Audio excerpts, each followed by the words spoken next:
Hello বন্ধুরা, আমি আবার এসে গেছি একটি নতুন জিনিস নিয়ে। এই দেখুন, একটি স্টিলের হাঁড়ি। এই স্টিলের হাঁড়িটা কালো হবে না এমন একটি জিনিস নিয়ে এসেছি আমি।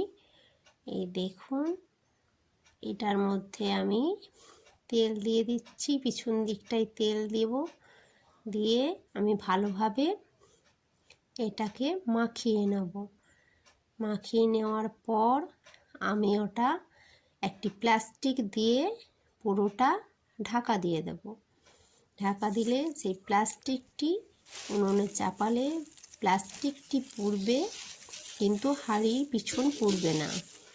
এইভাবে আমি দেখুন কেমনভাবে করছি, দেখতে থাকুন। এই দেখুন, পুরো প্লাস্টিকটি আমি পোড়ানো হয়ে গেছে।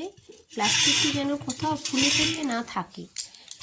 তারপর এই প্লাস্টিকটি ভালোভাবে টেনে টেনে একটু বসিয়ে নিয়ে তারপর হাঁড়িটাকে জল দিয়ে উনুনে চাপাতে হবে।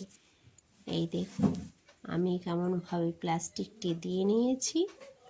এখন তো শীতের সময়, তাই সব পিকনিক করতে যাবে। এই দেখুন আমার উনুনে আমি হাঁড়িটি বসিয়ে দিয়েছি। এর মধ্যে চাল আর জল আমি দিয়ে দিয়েছি, ঢাকাটি দিয়ে দিলাম। তারপর দেখুন, এই যে উনুনটা আমার জ্বালা হয়ে গেছে, কেমন দাউ দাউ করে জ্বলছে দেখুন না। একটু কাগজ দিয়েছি আর একটি, এই দেখুন প্লাস্টিকটি দিলে খুব উনুনটি তাড়াতাড়ি জ্বলে যাবে। আর এই কাগজগুলো অল্প অল্প করে দিচ্ছি। আর শীতের সময় বেশ ভালোই মজা লাগে উনুনের সামনে বসে থাকতে। এই দেখুন প্লাস্টিকটি কিন্তু হাঁড়ির মধ্যে চিটিয়ে ধরবে না। আর এই দেখুন আমার হাতেও একটু হাতটা সেঁকা হয়ে যাচ্ছে।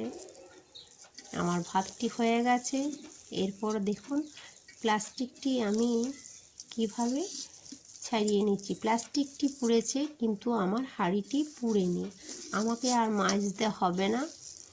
এই দেখুন প্লাস্টিকটি কেমনভাবে আমি হাঁড়িটির পিছন থেকে খুলে নিচ্ছি। প্লাস্টিকটি পুড়ে পুরো কালো হয়ে গেছে, কিন্তু হাঁড়িটি পুড়েনি। এখন পিকনিকের সময় যদি সব এই রকম ব্যবস্থা করো, তাহলে আর হাঁড়ি পুড়বে না, আর মাজতে হবে না। অল্প একটু আধটু যেটুকু থাকবে সেইটুকু মেজে নিলেই হবে। তারপর প্লাস্টিকটা ফেলে দিলেই হবে। প্লাস্টিকটা যত্ন করে কুড়িয়ে রাখতে হবে না। এই